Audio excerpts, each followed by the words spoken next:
About 80% of lion cubs die before the age of 2 years. Males make up only about 25% of the lion population. Their chance of survival is slim, and there are many challenges on their life path. Only some of them can go all the way to the end. And today, we'll talk about them. The Mapogo Lion Coalition was a band of male lions who dominated a vast region of roughly 170,000 acres. But there was intense rivalry in the band, and one day, two lions, Kinky Tail and Mr. T, had to leave their siblings. They defended the area they claimed until rivals attacked them. Kinky Tail died, and Mr. T had to leave his home again. But he survived and even managed to return to the Mapogo Coalition. This lion was exiled twice and went through all the stages depicted on this map. This is a very difficult path. The first issue the exiled lion faces is the need to heal his wounds. No male will leave his band or his pride of his own free will without a reason. The exile begins with fierce fighting that can last for 3 to 4 hours. Can you imagine the consequences of two strong predators with powerful teeth and claws trying to tear each other apart? What if several lions attack at once? That's how Kinky Tail died. He was attacked by 4 other males and ended up with a broken spine. The lions kept biting their rival, eating him even before Kinky Tail died. Mr. T tried to save his brother but failed. But let's just assume that Kinky Tail's wounds weren't lethal. Although sometimes it's hard to believe, but let's just assume that. The problem is that in the wild, there's always a risk of infection and then slow death. Lions don't have any special healing tricks, super fast regeneration, let alone primitive medicine like some primates have. Everything these predators, like many other animals, have in their med kit is their own saliva. In fact, licking wounds is a natural response that occurs even in humans, and this is actually logical. Saliva contains the so-called tissue factor, which stops bleeding, and the enzyme lysozyme kills some of the bacteria. Tears, by the way, work the same way. Remember the phoenix from Harry Potter? Though there's always a risk of infecting the wound with bacteria living in the mouth, and there's not enough saliva for every injury, but lions are quite bold and tough guys. They've learned to heal their wounds much faster than, for example, a human would. For example, a lion with a jaw pierced by a wildebeest horn recovered in just a few weeks. Any of us would need to urgently go to the hospital, get stitches, and take a long time to recover. Lions can handle anything, even seemingly lethal injuries. So why has exile become a thing among lions? Well, even the most prosperous, happy pride can only last a few years, from 2 to 5, under the leadership of one male or a group of males. After that, a stronger, younger, or just more furious lion shows up and wins the battle for the pride. The competition among lions is simply unbelievable. At the same time, females always remain part of the pride. They make up its core, define the territory of the pride, and actually control almost everything. The males come and go, mostly spending their time fighting each other and training the male cubs. Each of them will have to leave their family and somehow survive on their own. If, of course, the cubs survive to be exiled in the first place. Just imagine, every couple of years some new wandering male lion drops by and chases away or kills the leader and then gets rid of all his cubs. In the end, young lions face a choice: to die in a fight with an older and more experienced lion, or go into exile. Well, it's clear what they choose. Remember Scar from The Lion King? He was unhappy about his fate, dreamed of seizing power and all that, but from the point of view of real lions, Scar was really lucky. He survived to adulthood. If you look at an ordinary pride, it becomes clear that there's one male for every 2 or 3 females. Males make up approximately 25% of the entire lion population, though males and females are born in equal numbers. The rules of the lion society simply weed out male lion cubs. If a lion cub didn't die while he was small, keep in mind only 1 out of 8 male lions survive to adulthood, then he's chased away. Females don't have such problems. They just keep living in the same area. True, when there's a new male in the pride, all lion cubs are at risk regardless of their gender, and this is perfectly normal from an evolutionary standpoint. When male lions take over, they almost always kill other lions' cubs, as they're not biologically related. In short, lions can't become stepfathers. Also, females can't mate while they're nursing their young, which means cubs need to be eliminated. How do lionesses feel about this? I think they do care, but on the other hand, Such is the life of a lion. There are always some aggressive males around to ruin everything.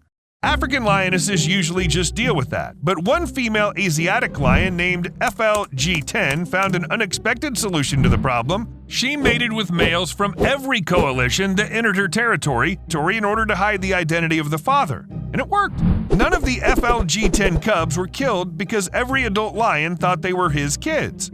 Later, scientists even found out that other Asiatic lionesses also use a similar way of protecting offspring. Their cubs survive, but then the males still have to leave the pride in order to start living on their own, just like African lions. So the lion was banished from his territory but lived through it, licked his wounds. Now he needs to find a teammate. The thing is, a lion simply needs to eat about 20 pounds of meat every day. Let's say you can subdue your appetite a little and eat less, but the less you eat, the weaker you are. And a weak lion is a dead lion, so you need to hunt large prey. It's easier to catch something small, of course. Well, at least that's safer. But the energy a lion expends on hunting, for example, a mouse, won't be replenished by this very mouse. To hunt for something big and nutritious, you need a teammate. Male lions rarely wander alone. The rivalry for prides, or simply for the area, is so fierce that all male lions band together to protect each other. When virtually everyone around you, from other lions to your dinner, wants to kill you, you need someone to stand by your side. It's good if such lone lions find each other, but they can't just stop and live somewhere near their old prides under a bush. They need to move forward to avoid the attack. This is how their wandering begins. Lone lions have to really move a lot. To date, scientists have evidence that one male lion covered 136 miles in about a month. This is more than a walk from London to, for example, Birmingham. Don't forget that along the way, you'll constantly have to fend off dangers and catch prey. Hunting in foreign territory is a quest not everyone can handle. When you're a lion looking for prey in a familiar area, you know for sure where buffalo like to graze, where antelopes go to drink water, and where zebras rest. This hunting is quite comfortable because you know your prey. Where would you go in an unfamiliar land? Where would you get food? However, even in familiar territory and being part of the pride, lions move quite a lot. Scientists have even figured out that this is something like a strategy. Lions kill their prey, like a zebra, and next time they visit another spot, for example, to hunt an antelope. This is because zebras will be on guard right after the attack, which means it'll be more difficult to catch them. But if you wait a bit, it sounds a little ridiculous, but this tactic really works. But back to our lion in exile. Now he has a teammate, and they need to get food. I shall say that lions aren't actually the most successful hunters on the planet. According to statistics, lions successfully capture prey only in 25% of cases, and this is the best case scenario. Of course, that's not so bad compared to, for example, polar bears. Their odds of a successful kill are only 10%, but the polar bear doesn't compete with lions, unlike African wild dogs with an 85% successful kill rate. Keep in mind that 25% success rate is achieved only when the lion hunts in a group, and the bigger it is, the better. If he's alone, the probability of success generally drops to 15%. That's approximately one successful hunt out of 7. He needs to try really hard to survive like this. In addition, lionesses usually hunt in prides more than 90% of the time. If you watch them, you start thinking the males do nothing at all. Well, they lie, eat, sometimes they fight, but mostly they just lie. But the lions aren't so useless. If they didn't do anything at all, the lionesses would have learned to cope on their own a long time ago. Males have other tasks: to mark the territory of the pride, patrol it, and guard it. The males even sometimes look after the cubs while their mothers hunt and make sure all the cubs have enough food. Lions and lionesses are simply built different, so they got different roles. Females are smaller and lighter, which means they're more agile and faster. Plus, they have more stamina. Males, on the contrary, are heavier and get tired faster. But lions are stronger than lionesses. By the way, that's why lions can be used for hunting when the pride needs to catch someone really big. All duties between the lions are shared so that the pride lives with maximum comfort. But there's one place on Earth where all the laws of lion societies aren't applicable. And it turns out that prides aren't that essential. Here in the deserts of northern Kenya, lions live alone. The lionesses don't leave their cubs to nannies. Instead, little lions follow their mothers everywhere and can get food on their own already at the age of 3 months. At the same time, males don't even try to mess around. They're active, successful hunters who are in no way inferior to females. And by the way, since I mentioned the different skills of females and males, it's worth saying that the hunting strategy of lions is different from that of lionesses. While most of the pride attacks together, hunting down and chasing their prey down, males prefer to hide in some bushes and sit there. Lions wait for prey, which they can then ambush. Yes, it doesn't sound like a solid strategy, but it works. Though it only works as long as you live with the pride. Exiled lions begin to act in a different way. As I said before, they just need teammates to handle large prey. So the males band together, and this is the only way they can catch something nutritious. Like an elephant. It usually takes 7 lionesses to take down 1 elephant, but 2 males can do the same thing. Which means that for elephants, lions are more dangerous than lionesses. And yes, I found something to prove this theory. Karen McComb from the University of Sussex found that older matriarchs, the females who lead herds of elephants, realize the threat lions pose. If they hear recordings of male roars, they're more likely to usher their herd into a defensive formation. The reaction to lionesses is more calm. It's all about the experience. The older the female elephant, the better she knows who might not be so dangerous and who they need to get away from quickly. Unlike buffaloes, it'd seem that these guys are smaller than elephants and should stay away from lions, but they don't. Sometimes buffaloes even attack lions without any reason. The sleeping lions. Of course, exiled males are the easiest targets for them. Well, what can he do, this lone lion? It all depends on how desperate he is. In the South Luangwa National Park in Zambia, a hungry lone lion attacked an adult female buffalo, and their battle lasted an hour. A fierce battle, during which both opponents got many injuries and were so exhausted that they couldn't even retreat. Eventually, another buffalo came to help the female, and she managed to escape. The lion crawled into the bushes to lick his wounds, but he died 2 days later. And 2 weeks later, his opponent also died after getting an infection. Did the lone lion have a chance? Yes, albeit a very, very small chance, but he had to take a risk. The lion would definitely not take down a porcupine.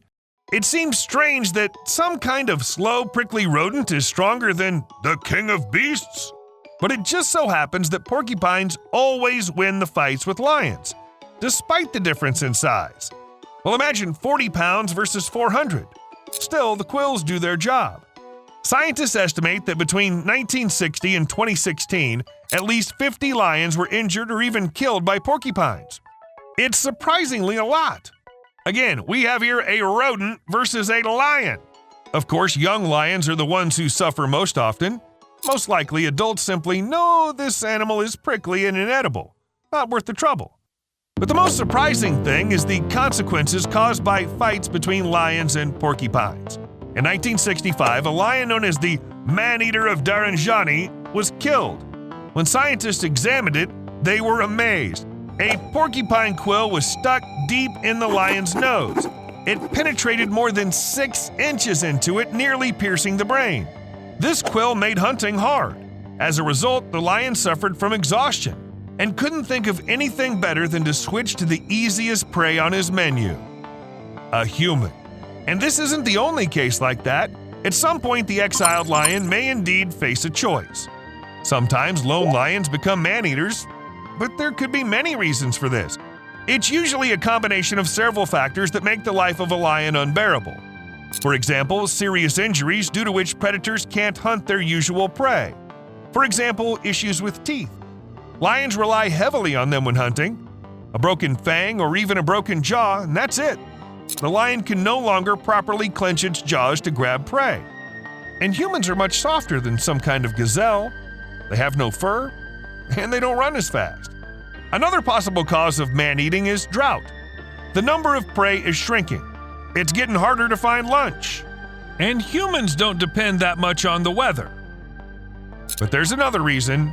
Sometimes lions just like the taste of human flesh. Now that sounds really creepy.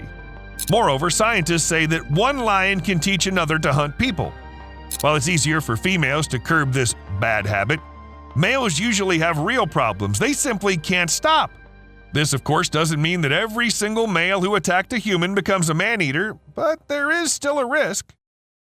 But the worst-case scenario is when a whole pride of males and females begin to feed on people.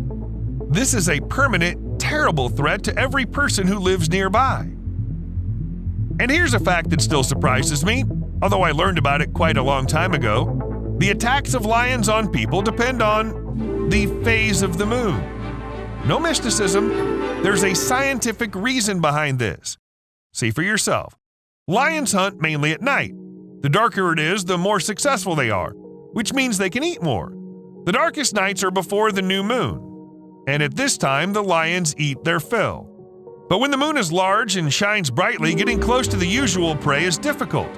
And humans, well, you already get it. Humans are something like the easiest lunch option for the lions, like fast food from a nearby diner. When there are no humans around on a full moon, lions, well, they just eat less. But even leaving the effect of the moon aside, the problems will not go away. Another obstacle in the way of the lions is the weather. I already said that due to drought, lions can become man-eaters. But these, of course, are extreme measures.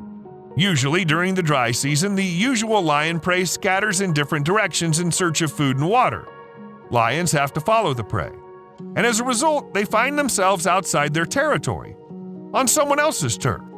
And where there's someone else's turf, there are also those who protect it. So the drought results in the lions constantly fighting other lions, and sometimes humans. Because of the drought, predators are more likely to attack livestock. Plus, farmers also try to take their animals closer to water sources. In short, the territory suddenly turns out to be too small for lions and people to get along on it at the same time. Drought causes serious conflicts. In Namibia alone, between 2013 and 2015, 27 lions were killed for raiding livestock. But strictly speaking, drought also has advantages. It seems strange, but still, herbivores, which usually make up the lion's menu, become weaker during a drought, which means it's easier to hunt them. In contrast, lions are better adapted and can get moisture from meat. To stay away from the lions, herbivores begin to graze at the hottest time of the day, and it really helps. Only because of high temperatures, herbivores simply lose their ability to fight back predators. They become easy, vulnerable prey.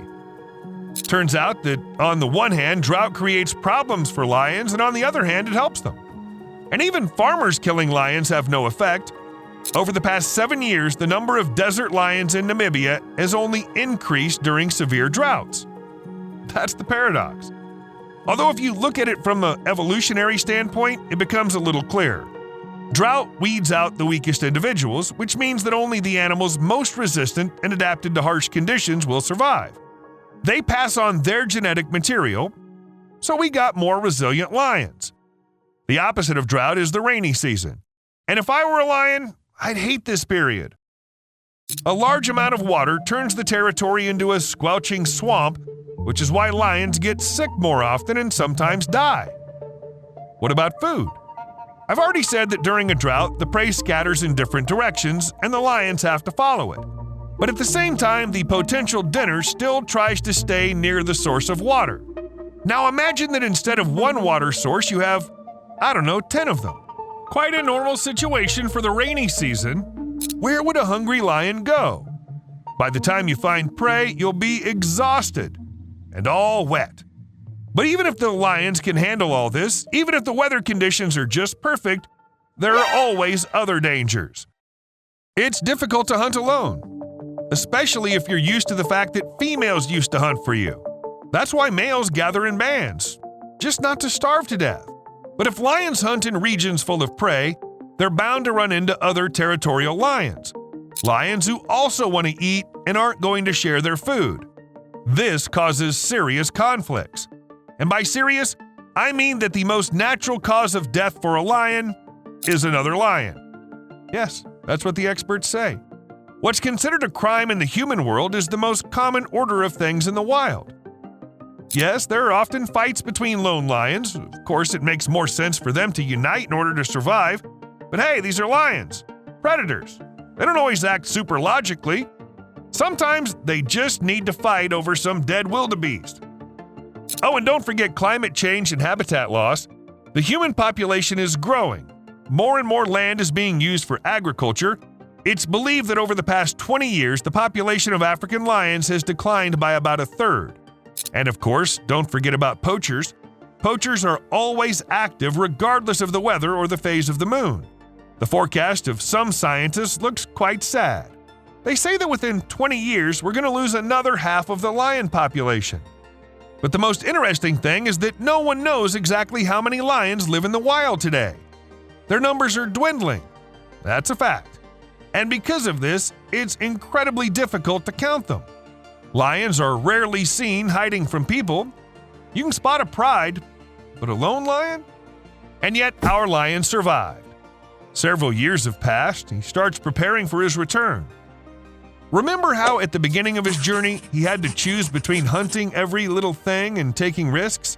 Now the lion already has enough strength and experience to hunt even a giraffe. Seriously. In Caligati Transfrontier Park, 2 lions attacked a giraffe that weighed about 6 times their own weight. To hell with the weight, check out the difference in size. No, really. Looking at these pictures, I just can't believe that such a hunt could have been successful. But they nailed it. 2 lone lions killed a giraffe, and of course they ate well.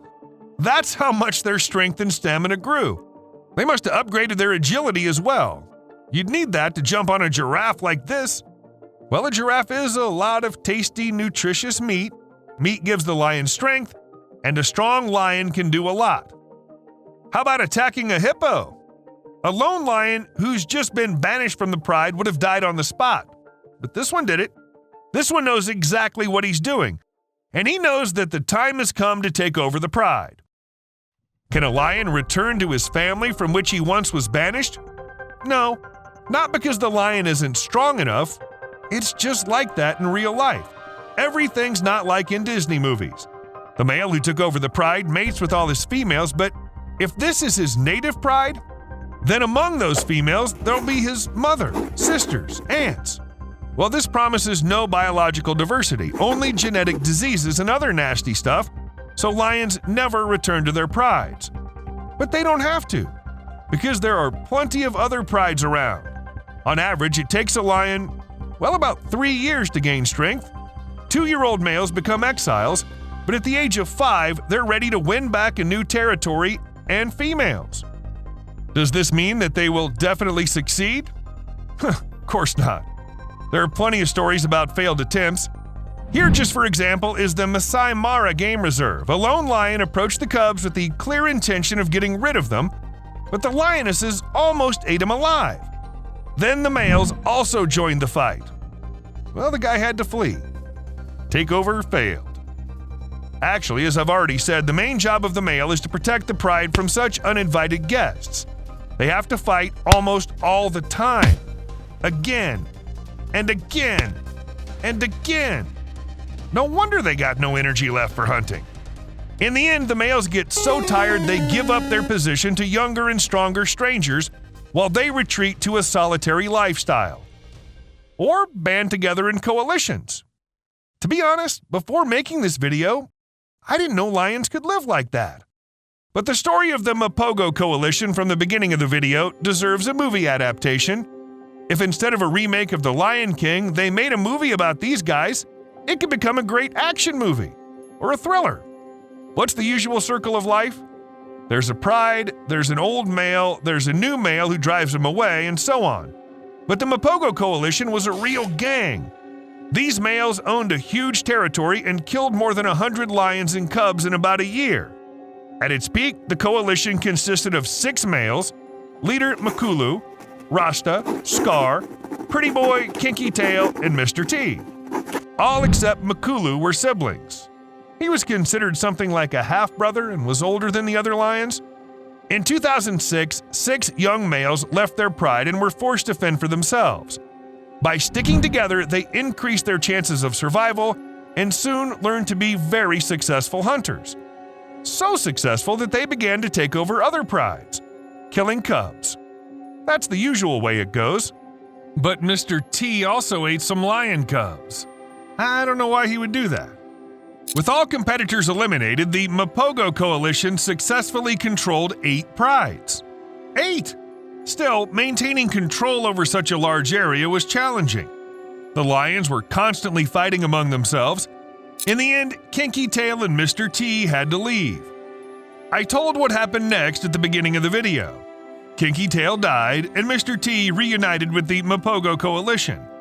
It continued to thrive for about 2 more years until poachers and another coalition, which killed Mr. T, got in the way. Only in 2012, 6 years after its foundation, the Mapogo coalition ceased to exist. Other strong predators took over. And this is the very circle of life in which lions exist. The cycle will be repeated again and again. And now a new young lion is exiled from the pride. Hope things work out for you, buddy.